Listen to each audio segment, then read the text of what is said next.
Pass এন্টারটেনমেন্টে আপনাদের স্বাগত। আজকের গল্প রবীন্দ্রনাথ ঠাকুর রচিত মানভঞ্জন। গল্পটি প্রাপ্তবয়স্কদের জন্য।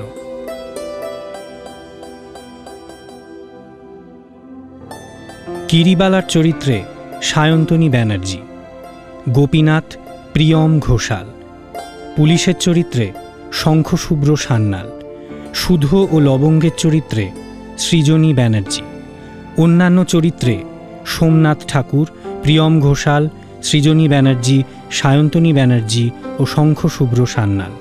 গল্পের সূত্রধার ইন্দ্রজিৎ রায়।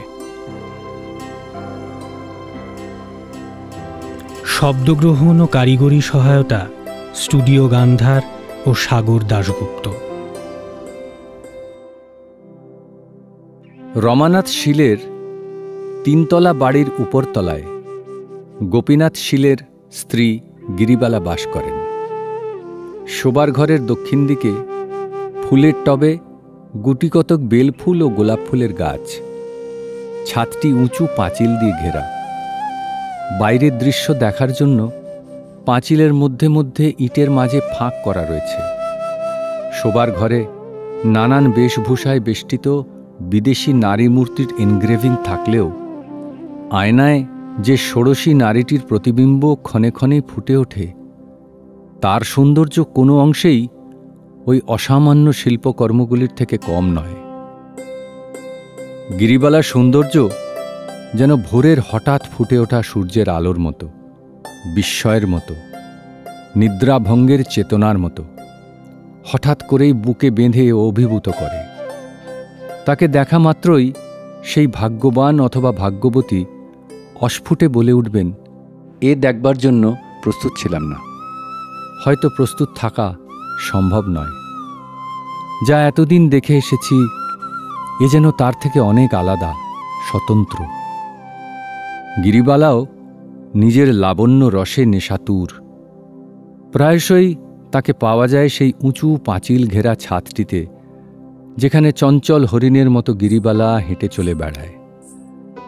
তার অন্তরে বাসরত কোনো এক অচেনা অজানা অশ্রুত গানে সে নেচে বেড়াচ্ছে আপন মনে।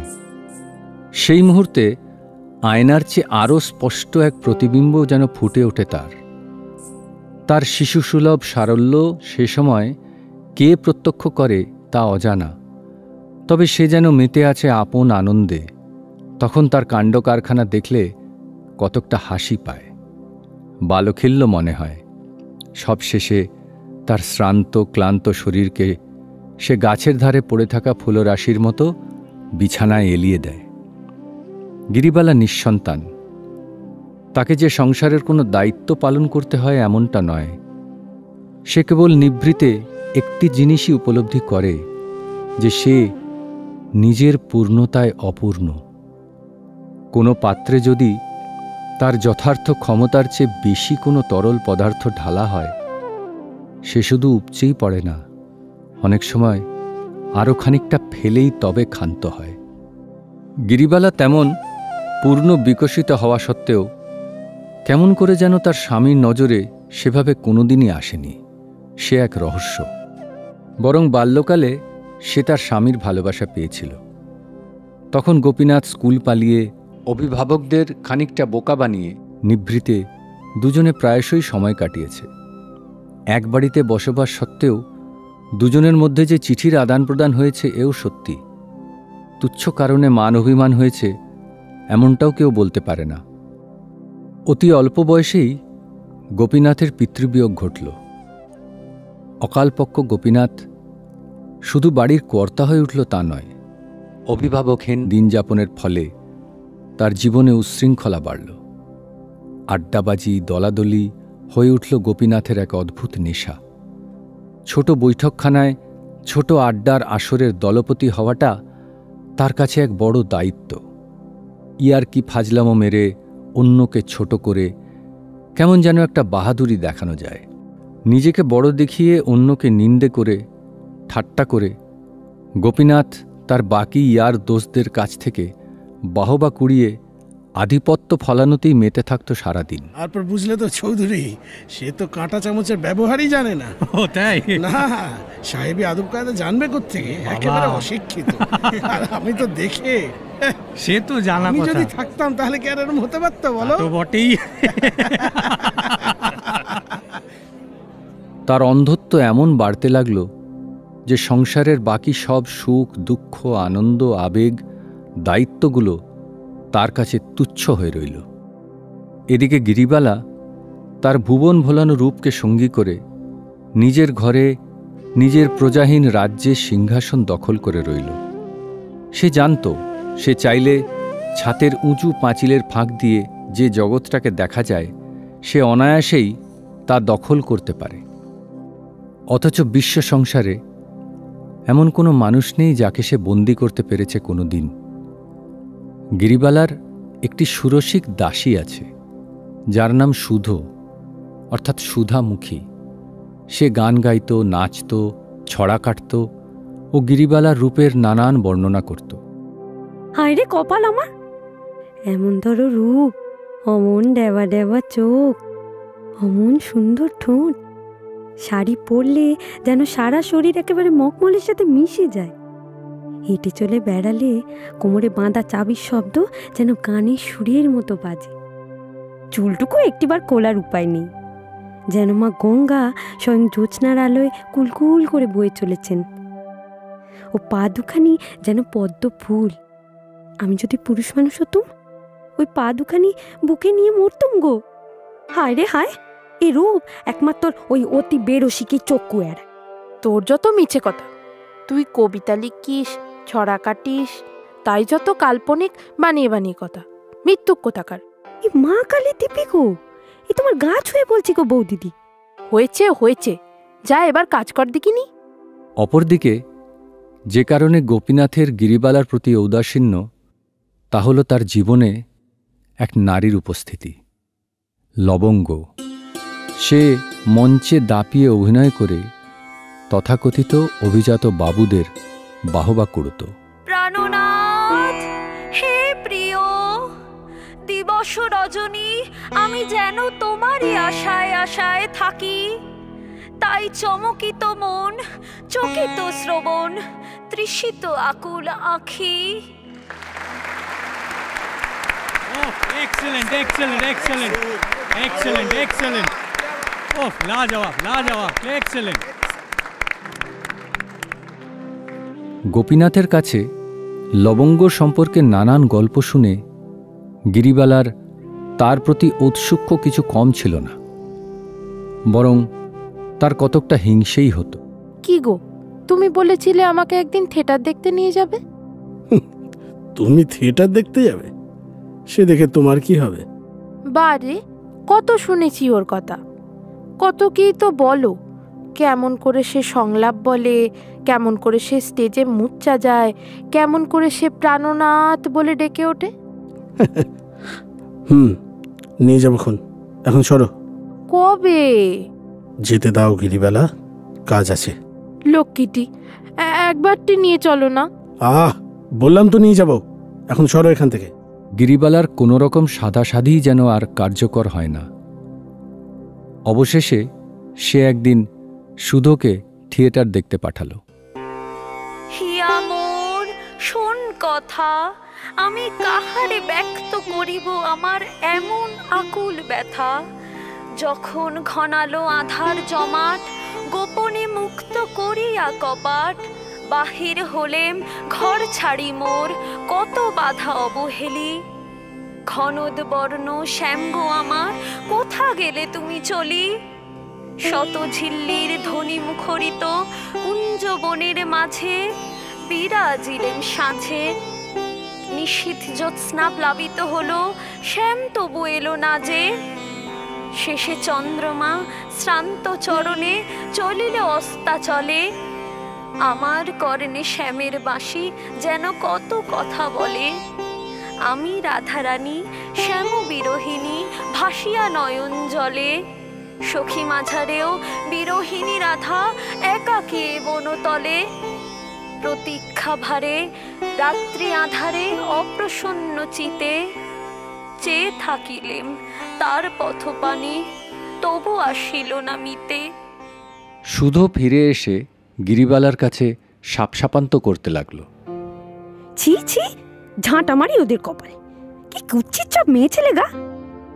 সব কটা ওই পাউডার মাখার সং, আর পুরুষ মানুষগুলোকে বলি হারি যাই বাপু।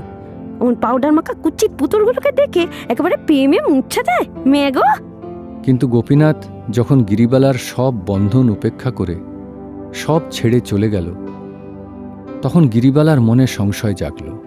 সুধো যদিও আশ্বস্ত করল, আরে না গো না, ওই নবঙ্গর যা রূপে চিরি, কে ওর সঙ্গে পীড়িত করবে গা। গিরিবালার মনে সংশয়ের উপশম হল না। ততক্ষণে তার অন্তরে গভীর ক্ষত জন্মেছে। অবশেষে এক সন্ধ্যায় সুধোকে সঙ্গে করে গিরিবালা থিয়েটার দেখতে গেল। প্রিয়ে মোর ভোলো মান, ক্ষম মোরে আমি অপরাধী তব, যে বিধান দিবে শাস্তি স্বরূপে নত মস্তকে লব। কেবল এমন অবজ্ঞা করি দিও না আর যাতনা, তোমারে সবার উপরেই করি দেহ মনে যে কামনা। নাগো পাশে বাঁধো দুবাহুর মাঝে, রুদ্ধ হোক এ শ্বাস, আলিঙ্গনের মাঝে সে মরণ মোর চির অভিলাষ। অধরাধারের সুধাপান তুমি করিয়াও মোরে প্রিয়া, ঢালি দাও সেই অমৃত বাড়ি তব এ মান ভুলিয়া। মাধবীর পরে রাখিয়া চরণ বসিতে দাও মধুপে, রাধার চরণ পুজিবে যে কৃষাঙ্গী দেবীর রূপে। কমল কোমল চরণ পদ্ম রাধারানী তুমি রাখো, আমার নত এ মস্তক পরে এ পদচিহ্ন আঁকো। অনন্তকাল রাধিকা চরণ তলে তুমি থাকিবে কালা, গিরিধর নাম অক্ষয় যদি অক্ষয় গোপীবালা। তবে দুখানি চরণ আমার বক্ষ মাঝারে ধরি, মান ভাঙো রাধা প্রণয়ে বাঁধিব কেটে যায় বিভাবরী। গিরিবালার তরুণ মন ও দেহে তখন রক্তলহরী উন্মাদনা। এত আলো, এত রং, এত রোশনাই, এত ঔজ্জ্বল্য, দর্শকদের সম্মিলিত করধ্বনি। গিরিবালা যেন এক অন্য জগতের স্বাদ পাচ্ছে আজ, যে জগৎ গিরিবালার কাছে অচেনা, অজানা, বহু দূরের, কল্পনার, তা আজ সত্যি এবং নাগালের মধ্যে। এমন এক জগৎ যেখানে অবাধ স্বাধীনতা। বলি ও দিদি, এবার বাড়ি চলো দেখিনি, বেশি দেরি করলে দাদাবাবুর হাস তো রাখবেন নে। সুধোর অনুরোধ গিরিবালার কানে গেল না। গিরিবালা কৃষ্ণের লাঞ্ছনা প্রত্যক্ষ করে কেমন করে যেন রাধা হয়ে গিয়েছে ততক্ষণে। আয়ান পত্নী আমি শ্রীরাধিকা কহিতেছি শ্যাম শোনো, আমার নিকটে মিথ্যা ভাষণ করো না গো তুমি কোনো। তোমার কোমল কঠিন দেহেতে চিহ্ন রেখেছে রতি, স্নেহ দংশনে আখরে আঁকিয়া ক্ষততে করেছে ক্ষতি। অঞ্জনে কেন রঞ্জিত বলো তব অধর দুখানি, চুম্বনে কেহ ওষ্ঠ মধুসে পান করিয়াছে জানি। কেন আসিয়াছ মোর কাছে তবে যাও ফিরে চলে আজ, আমার জীবন যৌবন নিয়া রাখিতে নারিলে লাজ। ও কি কথা রাধা, আমারে কি তুমি চিনিতে পারোনি? তবে আমি যে তোমার কৃষ্ণ। আমায় কেমনে ভুলিয়া রবে? শুধু আমায় কেন এমন করে কেউ সাধে না রে? এখানেই আমার মুক্তি রে শুধু। ঠিক কতটা কষ্ট পেলে তাকে কষ্ট পাওয়া বলে রে, ঠিক কতটা দুঃখ পেলে তাকে দুঃখ পাওয়া বলে রে। এমন যদি কাঁদাতে পারতুম, আমিও যে পারি রে। অবশেষে যবনিকা পতন হল। মঞ্চের আলো ম্লান হতে শুরু করেছে, হলঘর আস্তে আস্তে খালি হতে শুরু করেছে। চলো তবে ওঠা যাক এবার। দারুণ কাজখানা হয়েছে বাবা, লবঙ্গ আমার খুব ভালো লেগেছে। কিন্তু গিরিবালার ওঠার নাম নেই। সে মন্ত্রমুগ্ধের মতো অনেকক্ষণ বসে রইল। তাকে যে বাড়ি যেতে হবে এ কথা তার মাথা থেকে বেমালুম লোপ পেয়েছে। সে শুধুই চিন্তা করছে মঞ্চে আবার আলো জ্বলবে, শ্রীকৃষ্ণ ও রাধার আখ্যান আবার নতুন করে মঞ্চে প্রাণ পাবে, অভিনয় আর থামবে না। উফ, করো কি দিদি, এবার চলো দেখিনি। অমন ট্যাপ টিপিয়ে চেয়েছে, কি দেখছো? না না, ওটো ওটো। রাত্রি যখন গভীর তখন গিরিবালা তার শোবার ঘরে চিন্তায় মগ্ন। একটি প্রদীপ তখন মিটমিট করে জ্বলছে। কোথাও কোনো লোক নেই, কোনো শব্দ নেই। গিরিবালা এই নির্জন পুরীতে সম্পূর্ণ একা। তার কেমন যেন দম আটকে আসছিল। কোথায় সেই সঙ্গীতময় আলোকময় রাজ্য যেখানে সে নিজেকে মেলে ধরতে পারে? এই মৃত্যুপুরী তার বাস নয়, সে যে অসামান্য। এরপর গিরিবালা নিয়মিত থিয়েটার দেখতে যাওয়া শুরু করল। অভিনেতা অভিনেত্রীদের কৃত্রিম রংচং, তাদের অভিব্যক্তির অভাব দেখেও তাকে যেন এসব কিছু মোহর মতো পেয়ে বসল। মঞ্চের আলো জ্বলে উঠলেই তার বুকের মধ্যেকার সমুদ্রে যেন ঢেউ উঠত অনর্গল। খাঁচার পাখিটি যখন মুক্তির সামান্য আশাটুকু পায়, সে যেমন চঞ্চল হয়ে ওঠে, আজ গিরিবালাও যেন সেই চঞ্চলা।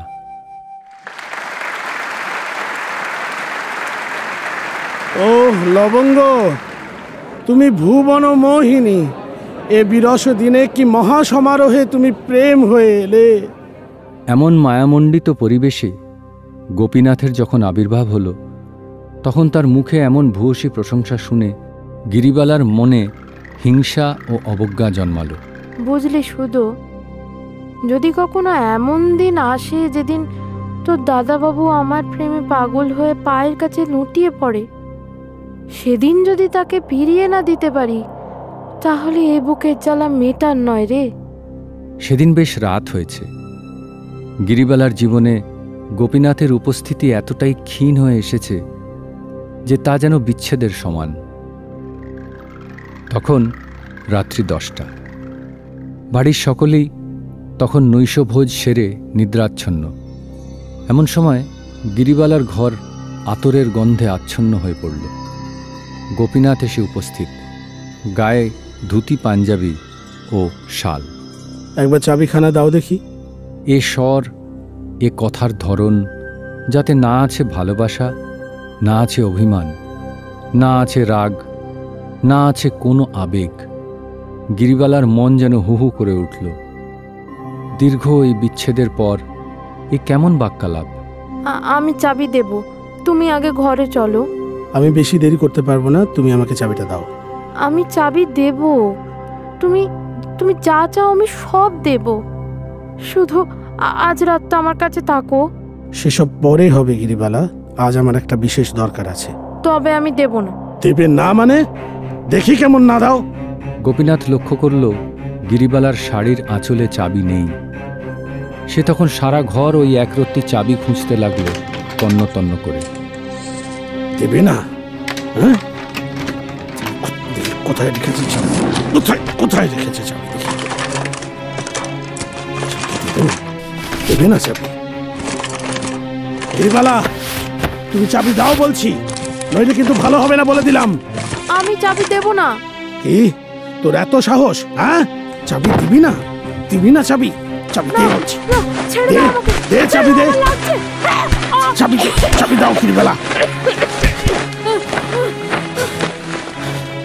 ও ঠিক আছে, চাবি দেবে না তাই তো? ঠিক আছে, তার অন্য ব্যবস্থা আছে।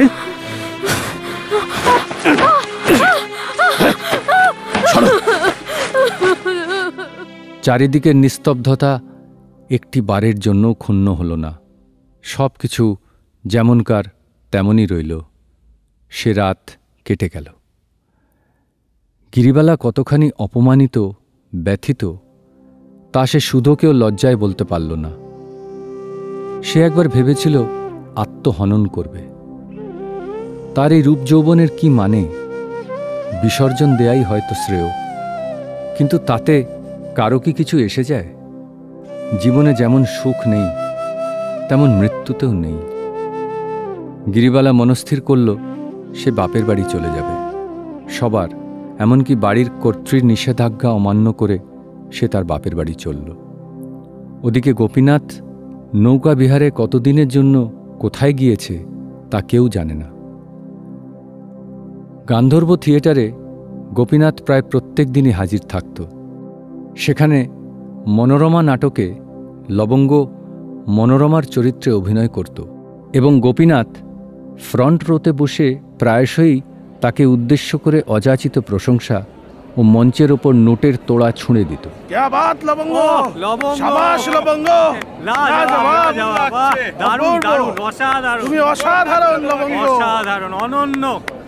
এমন সব আচরণে অনেক ক্ষেত্রেই দর্শকেরা যারপন্নায় বিরক্ত হতো ঠিকই, কিন্তু মঞ্চের অধ্যক্ষ মণ্ডলী তাকে কোনোদিন কিছু বলার সাহস করেনি। একদিন গোপীনাথ গ্রিন রুমে কোনো এক অজ্ঞাত কারণে কোনো এক অভিনেত্রীর সঙ্গে ঝামেলা বাঁধিয়ে বসল এবং তার গায়ে হাত তুলতে পর্যন্ত ছাড়ল না। সেই কোলাহল, সেই অশ্রাব্য কটু কথা মঞ্চে ও মঞ্চের পেছনে উপস্থিত সকলকেই প্রায় অল্প বিস্তর বিব্রত ও বিস্মিত করে তুলল। তুমি তাহলে যাবে না আমার সঙ্গে? না না না, এত বড় স্পর্ধা! আপনি কি মনে করেছো তুমি আমাকে এত সহজেই অবজ্ঞা করা যায়? এখান থেকে বের করে দাও। এই পুলিশ কোথায়? পুলিশ কোথায়? বের করে দাও। পুলিশ কোথায়? মঞ্চের অধ্যক্ষ মণ্ডলীর সব সহ্যের সীমা ছাড়িয়ে গেল সেদিন। তারা থাকতে না পেরে গোপীনাথকে পুলিশের হাতে তুলে দিল। চল চল, ছেড়ে দাও, ছেড়ে দাও বলছি, ছেড়ে দাও। এই বদলা কিন্তু আমি নেব। এত বড় অপমান! আমার নাম গোপীনাথ শীল। আমি আসবই। ছাড়ো, ছেড়ে দাও।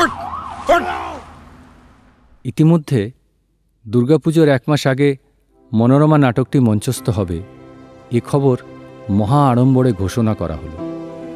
সেই মতো সারা কলকাতা শহর পোস্টারে ছেয়ে গেল। কিন্তু এমন সময় গোপীনাথ লবঙ্গকে নিয়ে এমন এক জায়গায় নিরুদ্দেশ হল, তার আর হদিশ পাওয়া গেল না। থিয়েটারওয়ালারা পড়লেন অকুল পাথারে। কিছুদিন তারা লবঙ্গর জন্য অপেক্ষা করলেন বটে, কিন্তু তারপর ধৈর্য হারিয়ে একজন নবাগতাকে মনোরমার চরিত্রে তৈরি করতে উদ্যত হলেন। তাতে করে নাটক মঞ্চস্থ হওয়ার দিনক্ষণ পিছিয়ে গেল। অভিনেত্রী পরিবর্তনে থিয়েটারওয়ালাদের বিন্দুমাত্র ক্ষতি হল না। নতুন মনোরমাকে এবং তার অভিনয় দেখতে হল উপচে পড়তে লাগল। এমনকি হলে জায়গা না পেয়ে অনেককেই ফিরে যেতে হচ্ছে এমন খবরও পাওয়া গেল। খবরের কাগজে, লোকমুখে তখন মনোরমার ও তার অভিনয়ের ভূয়সী প্রশংসা। এই দাবানল গোপীনাথের গোচরেও এলো। অবশেষে সেও কৌতূহল নিবারণ করতে নতুন মনোরমাকে মঞ্চে দেখতে উপস্থিত হল। প্রথমটা মনোরমা দিনহীন বেশে দাসীর মতো তার শ্বশুরবাড়িতে থাকে। লাজ, লজ্জা, বিনয় ও ঘোমটার আবরণে তার মুখ ভালো করে দেখা যায় না। নাটকের শেষাংশে দেখা যায় মনোরমাকে তার বাপের বাড়ি পাঠিয়ে তার স্বামী বিপুল অর্থলাভের আশায় কোনো এক ঐতিহ্যশালী ধনী ব্যক্তির সুকন্যাকে বিয়ে করতে উদ্যত। তোমার ঘোমটাখানা একবার তোলো না গো। ও গো লক্ষ্মীটি, একবার ঘোমটা মনোরমা। এ যে সেই মনোরমা। আজ সে দাসীর বেশে নয়, আজ সে রাজরানীর বেশে। তার সৌন্দর্য, তার রূপের ছটা আজ চারদিকে ছড়িয়ে পড়ছে রবি রশ্মির মতো। ছোটবেলা থেকেই মনোরমা তার ঐশ্বর্যপূর্ণ জীবন থেকে বঞ্চিত। সে খুব ছোট বয়সেই নিজ বাসা থেকে অপহৃত এবং ফলস্বরূপ একটি দরিদ্র ঘরে তার বেড়ে ওঠা। সম্প্রতি তার পিতা মনোরমার সন্ধান পেয়ে তাকে আবার ফিরিয়ে নিয়ে যান। গিরিবালা! মনোরমার মুখ যতক্ষণে আড়াল থেকে বেরিয়ে এলো এবং মনোরমা অর্থাৎ গিরিবালার ওই ভুবন মনোমোহিনী চোখ দুটি যখন সকল দর্শক মণ্ডলী, বিশেষ করে গোপীনাথের প্রতি এক অবজ্ঞাপূর্ণ দৃষ্টি নিক্ষেপ করল, তখন হাততালিতে সারা হল ফেটে পড়ছে। কিন্তু গোলমাল বাঁধল যখন গোপীনাথ মনোরমাকে চিনতে পেরে লাফিয়ে মঞ্চে ওঠার উপক্রম করল। গিরিবালা, তুমি এখানে কি করছো? নেমে এসো, নেমে এসো বলছি। বের করে দাও ওদের, বের করে দাও। এখানে কি আমি ওকে খুন করব, খুন করব আমি ওকে মেরে ফেলবো।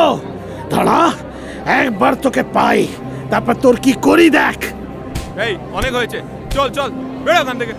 পুলিশ এসে গোপীনাথকে হল থেকে বার করে দিল। দর্শক মণ্ডলী মুগ্ধ হয়ে গিরিবালার অসামান্য অভিনয়ের সাক্ষী হয়ে রইল। গোপীনাথের সেখানে কোনো জায়গা হল না।